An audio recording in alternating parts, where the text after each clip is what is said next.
guys, I wanted to take just a second and talk with my good friend Larry Fulcher. And, of course, this is Old School Guys talking old school music.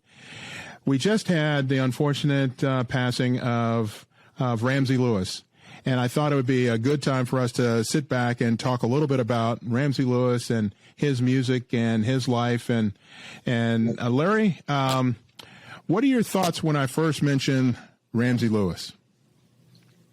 When I first heard Ramsey, man, I was just starting to get into music. And to me, I always thought of it as like music for grown-ups, you know, for the older set, for the guys in the barbershop. And then you heard things like he did The In Crowd. Yes. You know, which was really, you know, it was hip and pop and funky enough that as young musicians related to it. You know, we all liked Dobie Gray. Then that led to listen to his version of Wade in the Water. Yes. Which made you listen to Something You Got. And, you know, Since I Fell for You, all of those tunes that he did.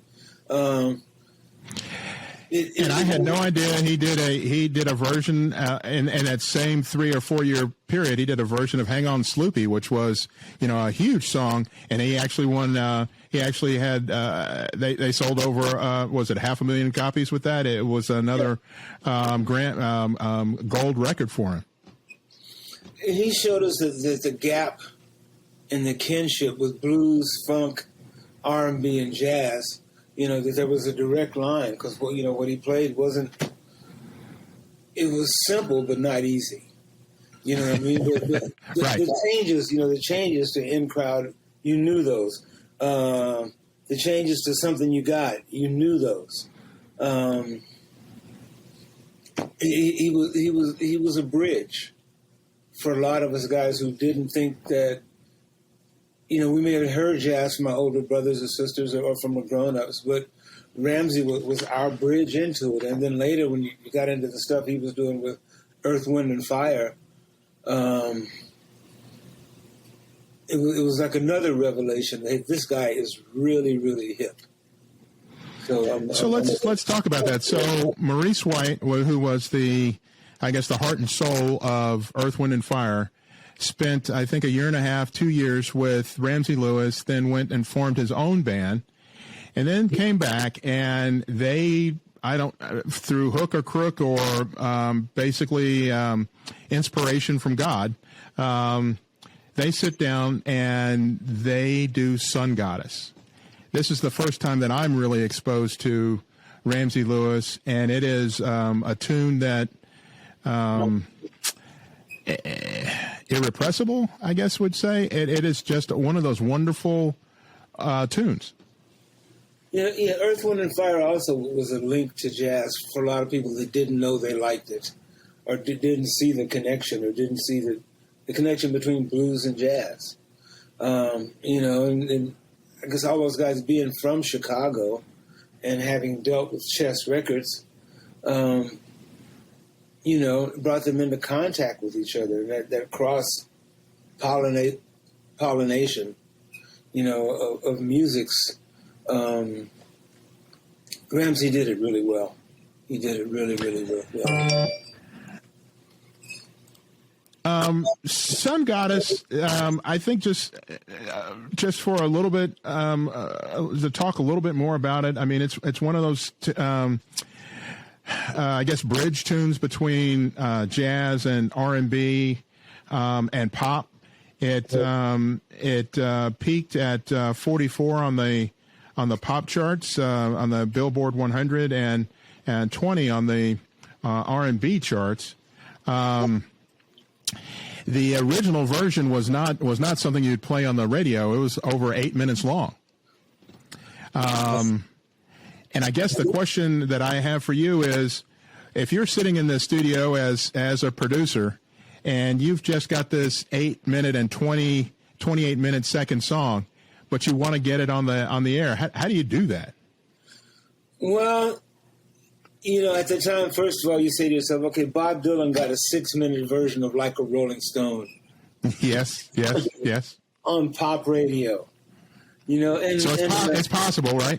So it's possible. And when that song came out, FM radio was still, kind of new to a lot of people. Like, here's a format you can listen to radio in stereo, with the separation of the parts and the higher fidelity.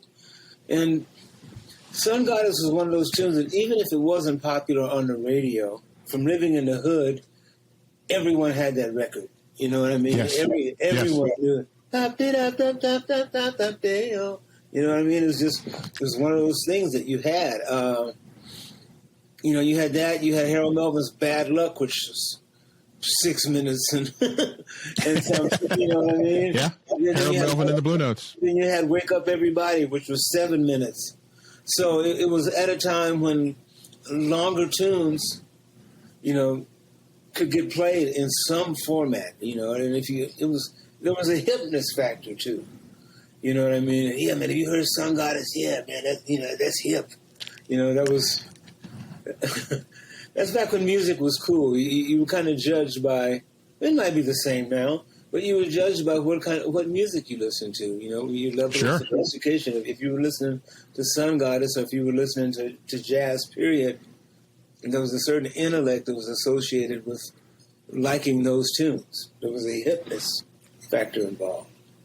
Then maybe you dug something that other people weren't hip enough to dig. Let's talk a little bit about that the chorus, the vocals, if you will, on Sun Goddess, because that was probably our first introduction to Earth, Wind, and Fire and their vocal section that basically for the next 3 to 4 years is going to turn out hit after hit with Philip Bailey and Maurice White and the rest of those guys. What were your thoughts about that chorus? That it was too hip for me to have conceived of. There was a little bit of jealousy. Like, damn, I'm not equal to that. And then you were challenged to sit down and learn it and figure out what it was that they were doing. So there was growth, and it encouraged you to explore. It encouraged everyone to maybe step up your game a little bit. You know what I mean? He was these guys. To me, Earth, Wind, and Fire is one of the greatest rock bands there ever was. But they're also one of the greatest R&B bands there ever was. I'm careful to say they were one of the great jazz bands there was, because then you got to get into Miles and Coltrane, blah, blah, blah.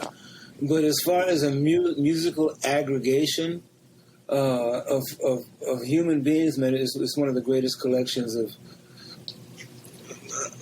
amounts of talent you could ever have, I think, on a stage. So it was all of that. There's a great tune, there's a great melody, there's great playing, but everybody up there is badass. Every note is badass, if that makes sense.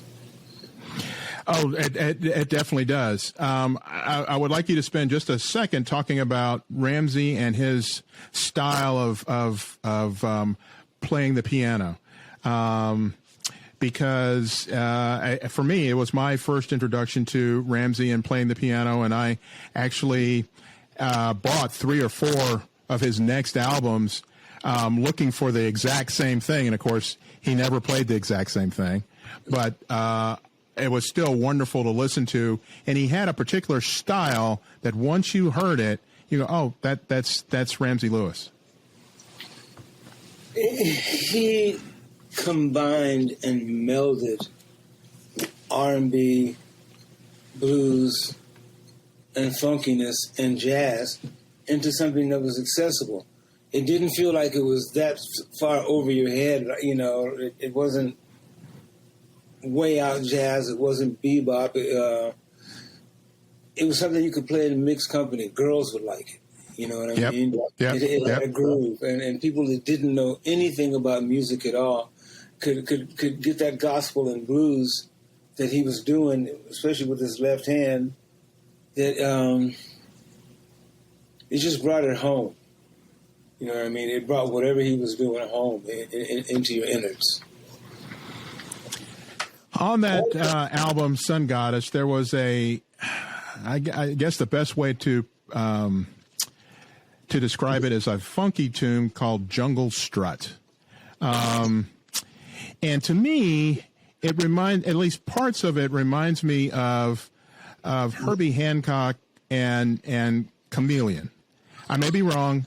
I may be just smoking, but the Chameleon came out a year prior, so there's no way that Ramsey did not know it. Chameleon, arguably one of the greatest jazz tunes, or at least most popular jazz tunes of all time.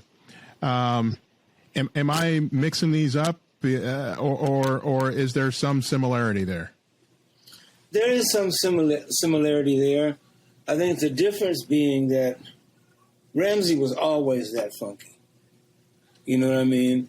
From talking to Paul Jackson and some of the guys that were in the Headhunters, and Mike Clark, they kind of had to bring the funk to Herbie.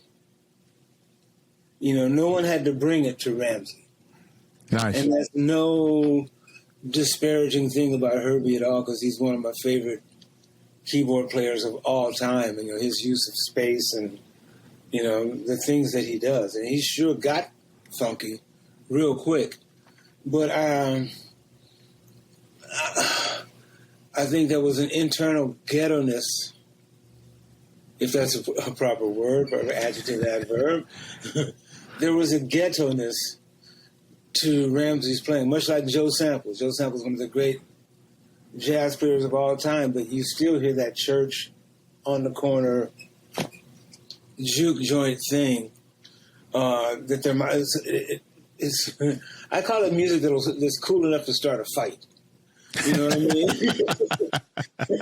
That can hit your emotions enough to that point, man. There's a rawness there. I love it. That Ramsey had, yeah. Well, I just wanted to do a quick segment on Ramsey Lewis and God rest his soul. And I think that we'll end it here, and we'll do these quick segments every now and then when something pops up. I'm Errington Thompson. Go ahead. I would recommend to anyone who's listening to this, listen to Ramsey's doing Wade in the Water. I mean, because that's a classic Afro-American standard. A standard, yeah. Dun dun dun dun dun. Simple pentatonic scale, but it's the blues, it's the spiritual, it's hopefulness, it's turmoil, it's pain, it's joy, it's all those things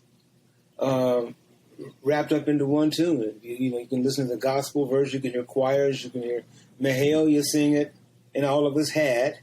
But when Ramsey did it, it connected, on viscerally. Viscerally is a good way to put it. I love it. Again, we're old school guys. He is Larry Fulcher, Grammy Award-winning bassist, and I'm Errington Thompson, an old school guy. All right, guys. All right.